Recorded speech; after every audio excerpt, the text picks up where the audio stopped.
So again, the more you focus on transparency, keeping a human in the loop, generating high quality content, these are all the things that they talk about and that we have talked about before on the show. I think the more human touch you can imbue your content with, the better. Strike that balance between your tone and your voice, not as you interpret it or you feel it or see it, but as your audience does. As long as they feel that connection, you can do whatever you want and whatever you're able as far as scaling that content with AI or working within automations or workflows.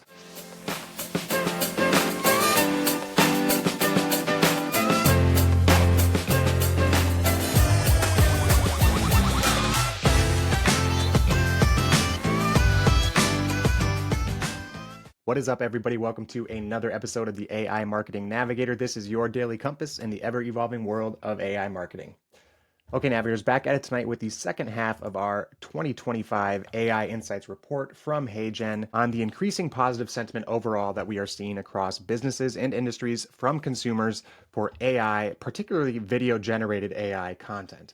We left off right about halfway through the report summary on the landing page here yesterday at this next section, which I don't think will be too earth-shattering as far as concepts go. The header here reads, quote unquote, create high quality content. Now, looking at these stats here, just over half of the respondents said that trust increased with high quality AI video content, while only 10.3% said it declined with low quality content. So again, maybe the questions are posed where they have to explicitly offer that information, that 10.3% of respondents explicitly said that the trust declined with low quality video content, and that's why it's significant. Otherwise, wouldn't it be significant in the other regard that 90.7 did not say that their trust declined with low quality video content on the survey?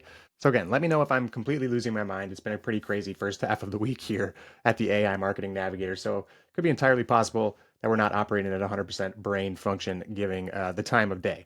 But that's neither here nor there. The next part I think is actually particularly useful, and this visual is illustrating where and in what formats people are the most comfortable encountering AI video content. Now, by far the most comfortable place that users or consumers are comfortable encountering AI video content is on social media. So if you're going to experiment or dip your toes in the water as far as video generation goes, test your stuff out maybe on social media where it's not necessarily going to be a detriment to your brand or damage your brand or your authenticity or your image or anything like that. You know, if you swing and miss or if something necessarily doesn't take off, anyway, from a brand standpoint anyway. So we have social media way up there at 70%, just about 70%, 69.4%. And then going down the list with a pretty significant drop in second place is tutorials at 31.3%. Product demos, 30.4, customer support at 27.3, which as far as use cases go, I know is a very popular one. We've talked a lot about that on the show as well. Ads is at 22.8%, and 18.3 said newsletters, which I'm not surprised by either. I think a newsletter is meant to be a pretty personal medium, something that's been written by one person that you're connected with over the course of each newsletter or each version, or at the very least, a group of people that you're familiar with or connected with writing that newsletter. Next up, we have more data on just the disclosure and the transparency of using AI in your video content. If you need more reminding and more encouragement, here it is for you. 75.6 of the respondents believe it's important for brands to disclose the use of AI in their video content. 62% trust brands more that disclose the use of AI in their video content, and over half of the respondents stated that the use of high quality video content would increase their trust in a brand. So again, the more you focus on transparency, keeping a human in the loop, generating high quality content, these are all the things that they talk about and that we have talked about before on the show. I think the more human touch you can imbue your content with, the better. Strike that balance between your tone and your voice, not as you interpret it or you feel it or see it, but as your audience does. As long as they feel that connection, you can do whatever you want and whatever you're able as far as scaling that content with AI or working within automations or workflows. But I think the true skill is going to be maintaining the humanity in your content. And it remains to be seen just how manual a process that's going to be. In fact, maybe we're careening toward a future where the less polished and perfect content is, the better it does. And we're already kind of seeing some trends like that across social media and video in general. So anyway, lots to unpack there, but let's continue on here. Some of their actionable recommendations. If you're going to start testing out video content, AI video content creation, these are the things you need to focus on. Again, transparency, quality, and blending that human creativity into your AI use, emphasizing it as well.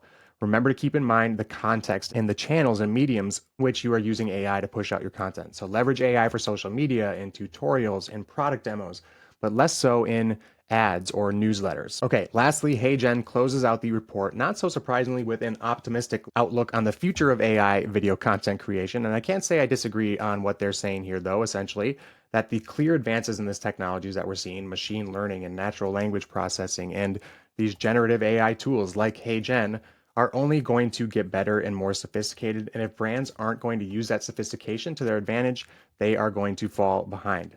Now, I do think this is encouraging news, all of the increasing positive sentiment towards AI from consumers to brands that either need to use AI in their content generation to scale it appropriately, like one-man shops, like yours truly here at the AI Marketing Navigator, or existing shops or agencies or businesses who want to explore freeing up their human employees and their creatives to do what they're best at and to actually do what they love. So I really think that, as they put it here on the landing page, quote unquote, audiences are open to AI generated videos should be good news. So you can download the full report at the link in the show notes, also on the landing page, to get some more details. But it certainly appears that 2025 is not only set to be a year of businesses and brands diving into using AI, but a year in which consumers and other audiences are open-minded, at the very least, to seeing AI in the content that their favorite brands are creating.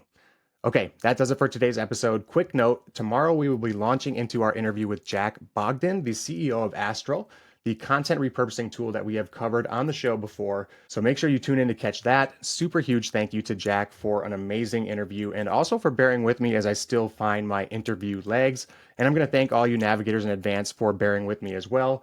Again, still very much practicing my interview technique, but Jack absolutely carries this episode and makes it super useful, so I cannot wait to share that with you. Make sure not to miss it tomorrow with the first part. Okay, so if you enjoyed the show or found it useful in any way, please do me a favor and follow on Spotify or subscribe on your podcast platform of choice right here. A review on top of that would be even more appreciated and is so super helpful to the show. Also, if you are watching on YouTube, make sure to hit that subscribe button and turn on all notifications so you get notified each day when our episode drops. Until then, and as always, thanks for joining me, and remember to stay curious, stay consistent, and keep navigating forward. Bye.